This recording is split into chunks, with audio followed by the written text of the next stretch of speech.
For Senate District 5 candidate Tim Hagan. Yeah, Fred Conquest with the Centers for Better America. I got three really quick questions. Do you support or are you against Common Core? Is or are the two major parties supporting you, depending on what side of the aisle you're on?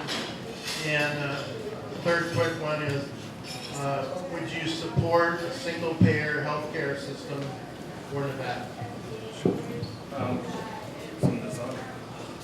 I like the concept of common.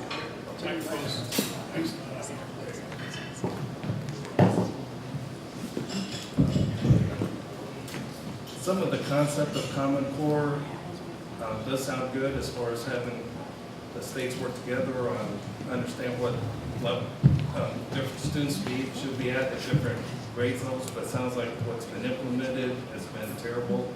And so the current Common Core we have now, I'm against that. Greg, that close. Okay. Very good. And as far as single-payer health care, I'm against that. Government should not be involved in the health care.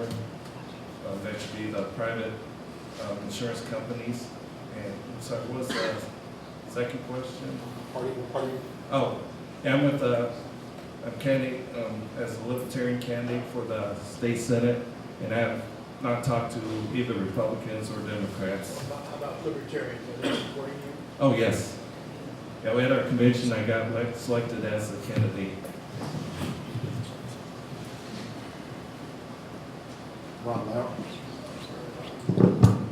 Rob Lauer.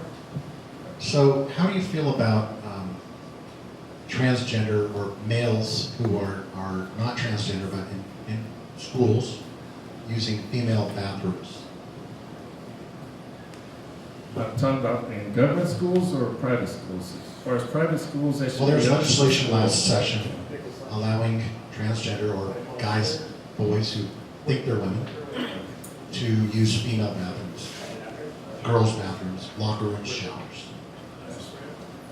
As far as in private schools or private industry, private businesses, that should be their decision, what they want to have, accommodations. When it comes to the government school, I think should try to make arrangements to accommodate all students. Yeah. What do you think about that, Nicholas? I apologize that I'm late. Speak into Let the me address that microphone, first. Mr. Lash, right into the microphone, one inch away. I apologize. What party are you in? What's that? What party are you in? I guess I see Bernie here. So I'm sorry. okay, so my question was, so I'll give you both the same question. How do you feel about boys who think they're girls, but they're still boys, like genetically and have all their parts, and they want to use girls' bathrooms, locker rooms, and showers in public schools? Well, I think this is kind of a really tough question. As far as my own personal, I think that maybe. How would you vote if you had to vote on that? Well, I mean, I think that ultimately it comes down to a consensus of the people to one degree, and also as far as the transgenders that we're kind of getting at with this.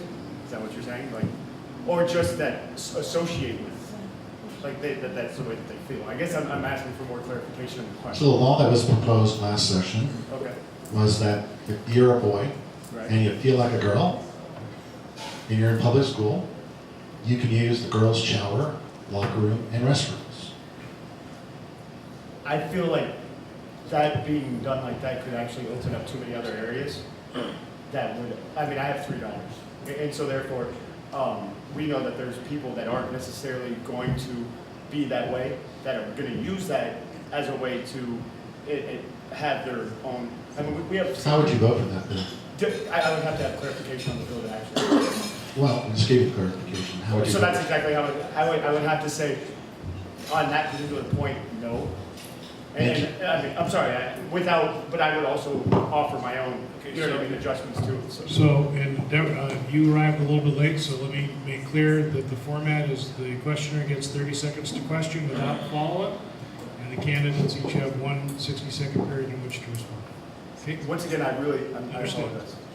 Len Connell? Well, I'm sorry, Will. I'm sorry I skipped you. Will Crespo.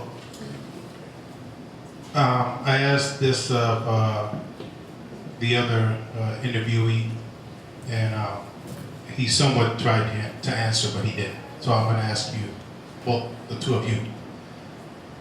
If you're elected to the Senate, right now, according to earlier interviewee, there's a state law that prevents municipalities, the county commission, from employing tactics or methods to hire more veterans by, giving them incentives like maybe extra 5 points on the test or something like that. If you're elected and you're up there, will you be willing to consider that position of trying to find more ways to give veterans a better chance of being employed, like in a public employee area? Because people talk about hiring and how great veterans are, but when it comes down to it, not much is ever really done. Is that to me? To both. It's for both of you. Go ahead. I'm sorry. You were for that. So we'll take turns being first. How's that? Sounds good. 60 seconds. Yeah, definitely would consider that, and I haven't really looked into it. I assume that there's points for other things to try to get some like diversity or other things other than the strict qualifications for the job. So if it fits in with other things they're doing, looking at points to see who gets particular jobs, yeah, I would consider that. Yes, I absolutely would consider that. I mean, anything that we can do to make sure that we have veterans that have access to positions all across our state is what we need to be focused on, and making sure that they aren't, being left behind by anyone. And so if there's a way that we can actually put policies in place that will actually help and assist veterans in getting those positions, I'm all for it. So. Mr. Connell? Len Connell, a question for both of you. What would you say is the number one problem facing Nevada veterans today? And if elected and you could handle one thing or do one thing to help the veterans, what would it be? Go ahead. Okay, perfect. For me, I guess it would be a multiple part answer, because I think saying that any one thing that's affecting our veterans right now would be not giving enough credit to anything else that's also affecting them. Obviously, I think one of our biggest things is we have veterans on different parts of our town that have to fight to get to the hospital and have to fight. So to me, that's one of the reasons why I support single-payer healthcare, because I want healthcare for all veterans. That's, anywhere that they live. I don't want it to be a radius thing. I don't want it to be where they have to go to San Diego, for different things because this VA hospital doesn't do it. In different positions I've had, I've seen where they are made to run through lots of hoops to actually get to these different things. And if we want to talk about other things such as mental health care and things like that, that are actually things that we need definitely along the way with the health care, then that opens up a whole new set of topics. And so, so I guess mental health care, education, these are all things that I think are big things, and so I can't say that there's only one thing that I would address. There's many things for veterans that I think need to be addressed. Mr. Hagan? Yeah, going along with that, also, one of the complaints I heard about is a long wait for VA doctors and chiropractors. Unfortunately, I'm not sure there's anything the state government can do about that, since that's in the federal government hands. Talked to some of the veterans I work with. The technicians work with almost all of them, got their training in the military. One of the things we can do pretty simply for the veterans is the property tax break you get. Instead of having to go down to the county building to fill out the paperwork, try to make that easier for the veterans to apply for that. And what I think helped the most is not particularly for veterans, but help the economy for the whole state would be like repealing the commerce tax that was added during the last legislature. That's going to hurt a lot of businesses. Probably see some reduction in hiring and raising prices. Judge Luke? Are we on? Okay. There's a crying need for mental health services in Las Vegas and Clark County in general, and there's always been a shortage. What would you do if you were elected to the state senate that would try to increase the amount of services available to the public, not just veterans, to the public, for mental health services in Clark County? I actually had to go through some of that 3 years ago, not in Clark County, but Kansas City. My mother had some mini strokes, and her behavior and personality changed. So we had to, my brother, go to Kansas City, get her parents committed so she could get evaluated. They found that she had dementia of the frontal and temporal lobes.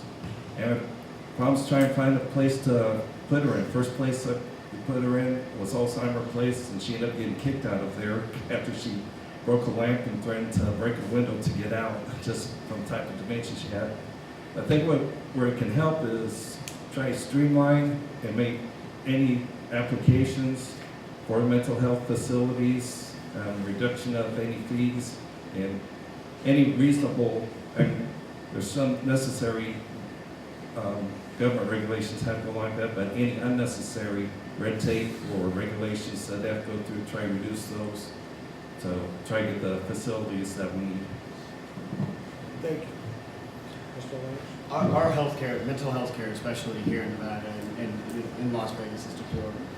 We need to actually start working with, I mean, whoever, like up in Carson City, we need to get legislation passed to actually, I mean, I've seen it personally firsthand, like where these treatments aren't available. And whenever I would stop with the demonizing and the criminalizing, first of all, for things that happen because of things like PTSD and things like that. So I think that getting to the root of the problem is actually addressing it for what it is. And it's something that's a cause from something else that was done, not something that is just naturally within them. And so to me, first of all, diagnosing it and looking at it as what it is, as opposed to just, oh, that guy committed a crime, or oh, that, you know what I mean? To me, it's a much bigger issue than that. And actually addressing it the correct way would be the first thing that I would want to make sure that everybody was doing. Because to me, we demonize and criminalize too many people in our country, especially our veterans who have gone and fought and done everything that they can to protect us and to make sure that we're taken care of. So to me, that'll be one of the biggest things that I do up in Carson City is fight for better mental health care down here in Southern Nevada, not just for the veterans, because I feel like it's a problem we have. I mean, we live in a wonderful city, but it's got a lot of volatility to it as well. So therefore, I think that those things definitely need to be addressed, and they're definitely first on my plate as far as Mr. Knepper? Hello, my name is Taylor Snapper, and this question is for both of you. Are you for or against legalizing marijuana, and why? My first? Yeah. I'm for the legalization of marijuana because I've seen firsthand, and this is, I don't want to necessarily talk about myself or my personal situation, but my brother is no longer on this with us due to policies such as the marijuana illegalization. And to me, it's an unconstitutional law. It's something that shouldn't even exist. It was made for the profit of very few, and therefore it's something that should not exist. And it's not my place to sit there and tell someone that, oh, you shouldn't be doing this. I mean, we have a constitution for a reason, and therefore, you know, we should all be like in shock because we have millions and millions of lives that have been affected by this.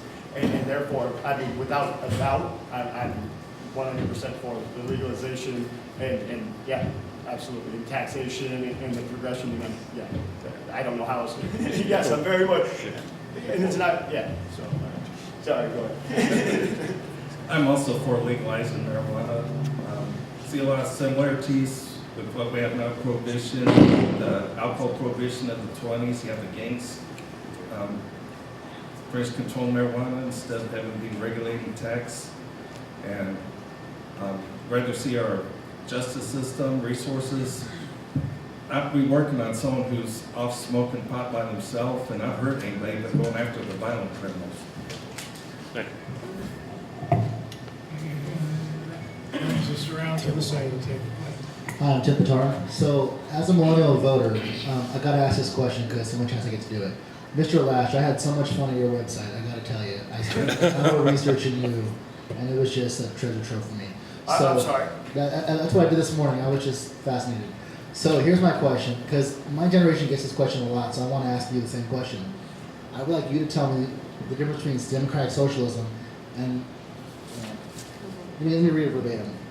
So my question for you is, difference between democratic socialism and a social democracy. That's all right, leave it. We'll get it Democratic tonight. socialist in a social democracy?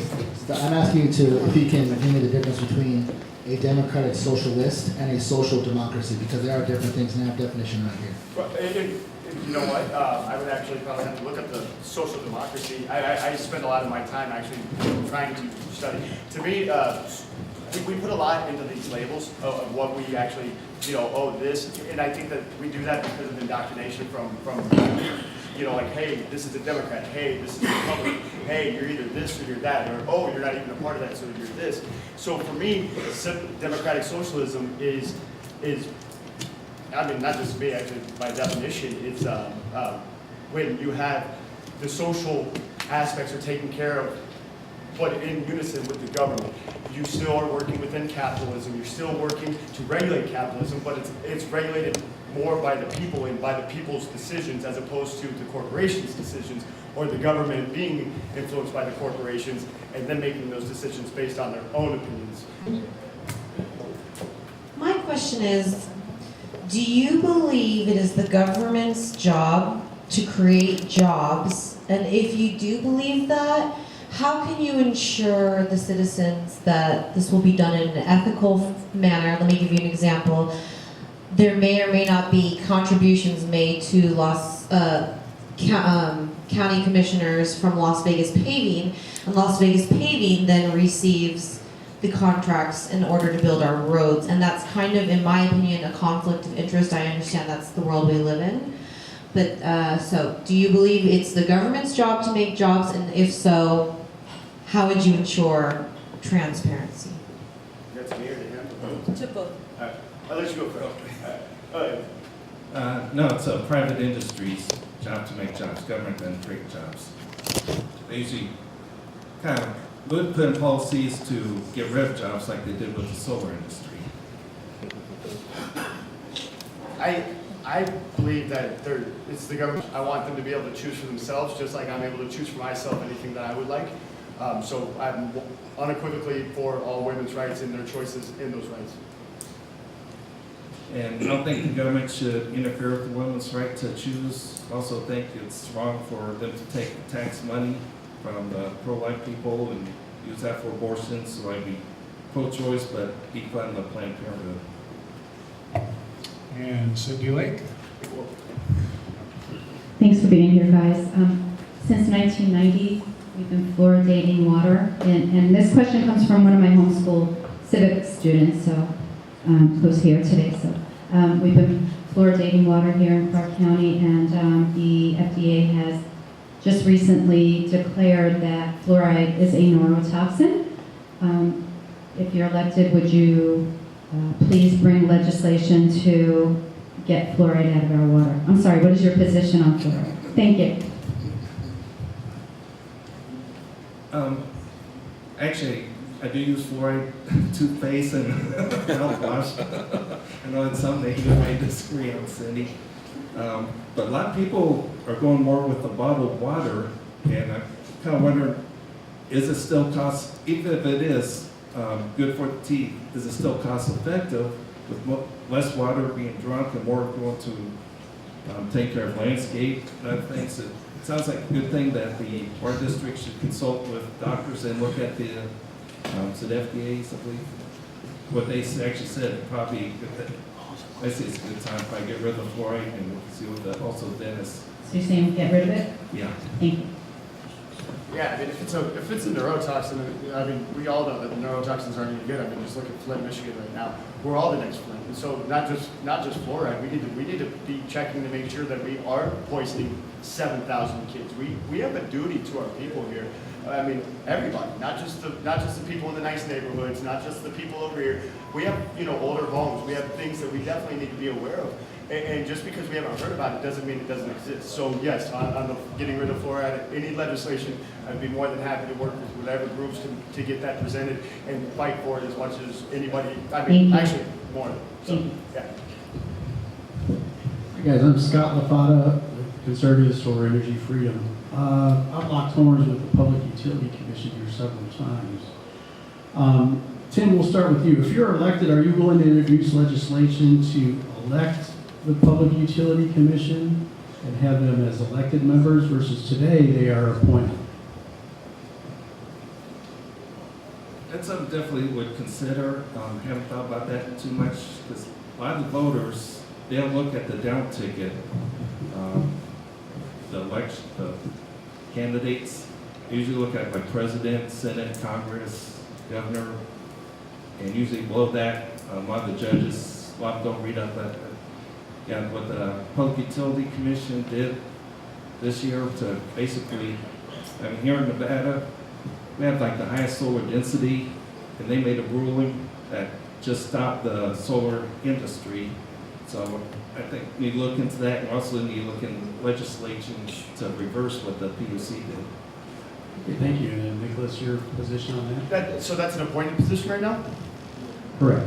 Yeah, no, absolutely not. I don't believe in appointed positions. I believe that, like, you have to be elected by the people. If you have to get it to your people to go out and vote.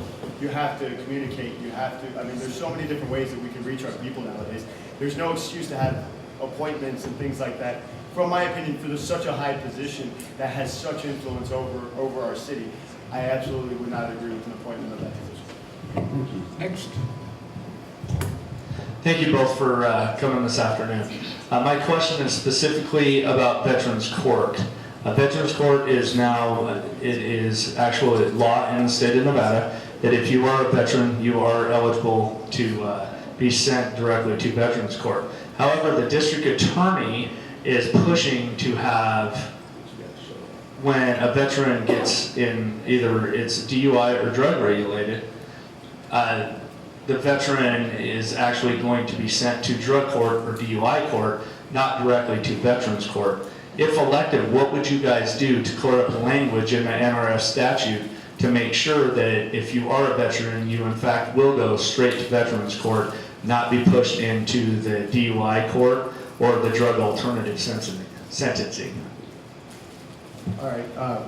I definitely believe that, like I said before, we demonize and we criminalize people way too quickly instead of actually looking at the root of the problem. So if the way that it's supposed to be set up through the military is that they're supposed to go to the court within the military, then absolutely, that's the way it should be. There's no, like, I mean, if we owe Nellis Air Force Base and the veterans there the rights that they are entitled to by being veterans and protecting our state and protecting our country, the rights that they're afforded by the military. So if the military says that they need to be in court with them, then that's what needs to be with regard to those particular instances. Now, other things that I'm not quite sure about, I would have to look at. But with those two instances that you brought up, the what was it? You said DUI and drug offenses. Absolutely, those to me should be dealt with, because to me, too many good names are being drugged out and drug in the dirt, and it's all about money. I mean, I've seen it 100 times within our court system here, where it's all about the money, and it's not about the actual crime. It's not about the actual, or not crime. It's about, oh, you have $3,000. Oh, okay, that goes bye-bye. You know what I mean? Or whatever. It's not about making people actually recognize what they've done. It's about the money. And I have an issue with that, so therefore I would support absolutely what you're talking about. Yeah, so I support the Veterans Court, and especially for those two issues, I think those are some things that may be affecting the person's personality or the behavior because of something happened to them as being a veteran. It should be judges that are aware of the issues. And although on the drug court particular one, actually I think there should be a drug court. Drugs, that's a medical issue, it shouldn't be a legal issue. And those people need treatment and not to be locked up. Good afternoon, gentlemen. Thank you for being here today and allowing us to scrutinize you so publicly. My name is Karen Stillman. I'm an auxiliary director with Veterans in Politics.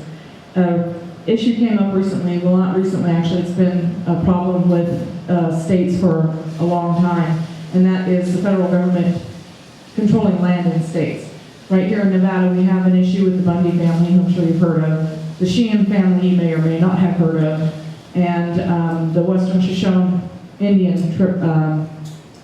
reservation that actually takes up most of Nevada, and the federal government taking their lands basically and doing all kinds of other things that I feel are unconstitutional. So We also had an issue that was related to that with several of our state assembly people going to another state to help protect some of those people whose rights were being violated by the federal government. One of those people were actually a resident of Nevada. So I'd like to get your opinion on that whole issue. And if you're elected as a state legislator, what do you think would or could be your actions in those situations? Yeah, where most of those issues, much worry about this, just showing about the money that she has in Rapid, Oregon, where all those, and some of our legislatures going to Oregon, things, Oregon, John Moore, a couple others went there. There's a problem with the federal government owning something like 87% of the land in Nevada. The Constitution allows them to own like buildings and arsenals, like Nellis Air Force Base, test site, test training range, federal court building, but not all the land that the BLM is running. We need to work on getting that back owned by the state.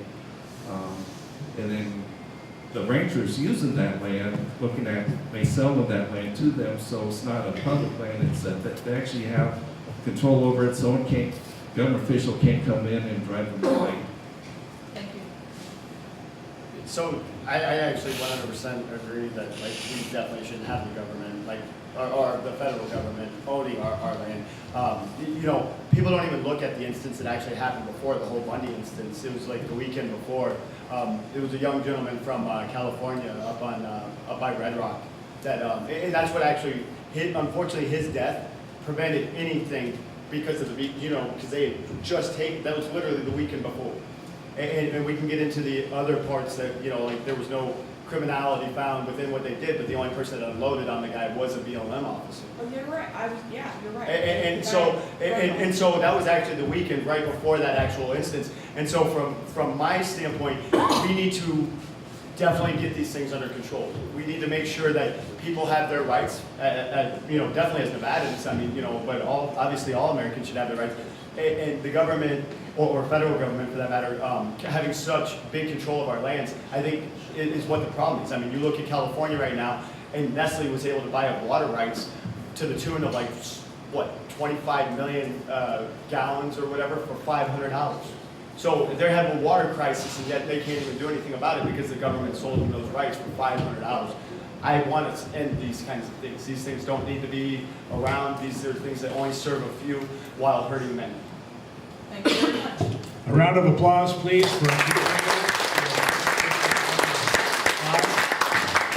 We're going to take a 5-minute recess before we